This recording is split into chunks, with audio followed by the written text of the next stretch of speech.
Facebook మిత్రులకు హృదయపూర్వక నమస్సులు. కొద్దిగా ఆరోగ్యం బాగాలేకుండా కొద్దిగా ఈరోజు మీ అందరి ఆశీర్వాదంతో ఆ దేవుడి దయ మీ అందరి ఆశీర్వాదంతో కొంత బాగున్నా.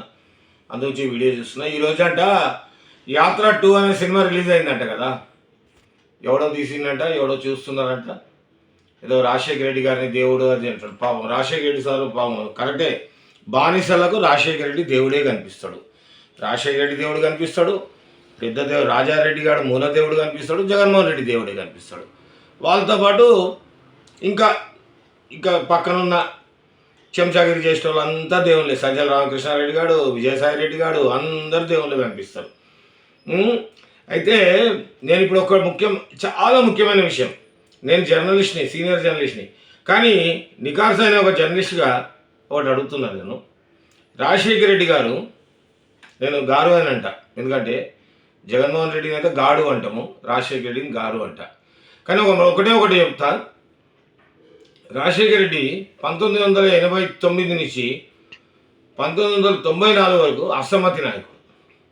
ఆయన ముఖ్యమంత్రిగా చెన్నారెడ్డిని దింపడానికి హైదరాబాద్లో మత కళాలను సృష్టించడనే ఒక అపవాదం ఉంది.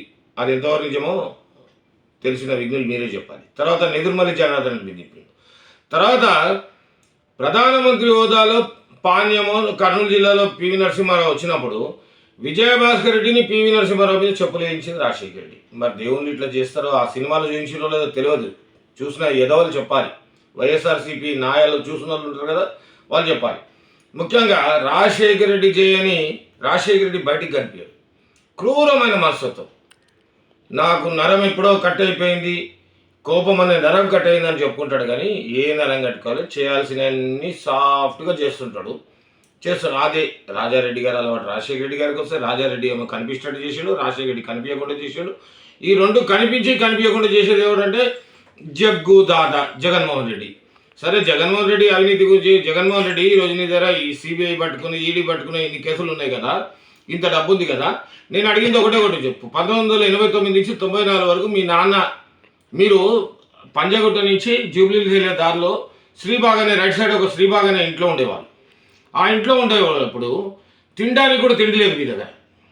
అది నిజమా కాదా నువ్వు చెప్పాలి. నువ్వు ముఖ్యమంత్రి స్థాయిలో ఉండి చెప్పాలి. ఎందుకంటే నువ్వు పవన్ కళ్యాణ్ గారిని దత్తపుత్రుడు, 3 పిల్లలు, ప్యాకేజ్ స్టార్ అంటున్నావు కదా. సరే, నీ కుక్క బతుకును అప్పుల పాలయ్యి మీ నాన్న అప్పులు చేసుకున్నాడు, టికెట్లు అమ్ముకున్నాడు. ఇంత డబ్బేడికెళ్ళి వచ్చింది అవినీతి తర్వాత చేసాడు ముఖ్యమంత్రి అయిన తర్వాత. అప్పటి వరకు ఇల్లు గడవడానికి ఇచ్చేయడానికి ఒక అసమ్మతి అనే ఒక గ్రూపును తయారు చేసి వాళ్ళతో డబ్బులు చేసి మీ కుటుంబాన్ని పోషించిండు. సరే, అది కూడా చూపిస్తే మంచిగా ఉంటుంది. ఒకవేళ చూపెట్టకపోతే ఆ పిచ్చి కాళ్ళు ఏళ్ళు ఇంకేదో నాకెటోడు ఉంటాడు కదా, రాంగోపాల్ ఉన్నాడు, ఆడు చెప్పు. వాడితో వ్యూహం అనే సినిమా వస్తుంది కదా, అందులో ఈ పెట్టు. మీరు మేము అప్పుల పాలుండే అవినీతి చేసి అప్పు సంపాదించినామని చెప్పెట్టు. ఇంకోటి నేను ఒకటి చెప్తున్నా. నా ఆరోగ్యం నేను ఎప్పటివరకు బాగుండాలనుకుంటున్నా అంటే కేవలం 2024 ఎలక్షన్ల జనసేనాని పవన్ కళ్యాణ్ గారి ప్రచారానికి ఉడతాభక్తిగా ఒక జనసైనికుడిగా పనిచేసేంత వరకు నేను బాగుండాలనుకుంటున్నా. అప్పటి వరకు నీ 175 మంది అభ్యర్థుల్ని 25 మంది ఎంపీ అభ్యర్థుల్ని వదిలిపెట్టేది లేదు. ఇంకోటి మీ లోకొట్టులన్నీ నాకు తెలుసు. ఒక్కొక్కటి తెలుసు సార్. నేను ఒక రాముడు వారధి దాటడానికి ఉడత సాయం చేసినట్టు పవన్ కళ్యాణ్ గారు ముఖ్యమంత్రి అవ్వడానికి నేను సైతం ఒక ఉడతాభక్తిగా పనిచేస్తుంటా. జగన్మోహన్ రెడ్డి, నీ చరిత్ర అంతా, నీ నీచ నికృష్ట చరిత్ర అంతా బయట పెడుతుంటా. నాదొక టైప్. మనము డబ్బుల గురించి జర్నలిజం చేసేవాళ్ళం కాదు, ఆశయం సిద్ధాంతం గురించి చేసేవాళ్ళం. ఇంకోటి 1992 అక్టోబర్ 7 రోజు మీ నాన్న ముఖ్యమంత్రి కాకపోతే నువ్వేమో బెంగళూరులో మీ చెల్లెలు ఎక్కడుందో తెలియదు. కానీ నేను విషయంతో అయినా మీ నాన్న ముఖ్యమంత్రి కాదు. అది నేను చేసిన పెద్ద పొరపాటు అనిపిస్తుంది ఇప్పుడు. కానీ ఒకసారి చేసిన పొరపాటును సరిదిద్దుకోవడానికి ఇప్పుడు పవన్ కళ్యాణ్ గారి గురించి ఉడతాభక్తిగా పనిచేస్తా. నీ విషయాలను ఇచ్చేస్తా. వైఎస్ఆర్సీపీ నీచ నికృష్టాలు అందరి విషయాలు బయట పెడతా. బ్రోకర్ రాంబాబు గారి చరిత్ర, ఒక్కొక్కటి చరిత్ర చెప్పుకుంటూ వస్తున్నా. అందరి చరిత్ర చెబుతా. జై జనసేన, జయ పవన్ కళ్యాణ్, జయ నాదేళ్ల వల్ల నా ఆరోగ్యం మీ అందరి దయ వల్ల ఆశీస్సుల వల్ల బాగైంది. ఇంకా బాగైన తర్వాత యాక్టివ్గా సీక్రెట్ హిస్టరీలో రెగ్యులర్ వీడియో చేస్తా.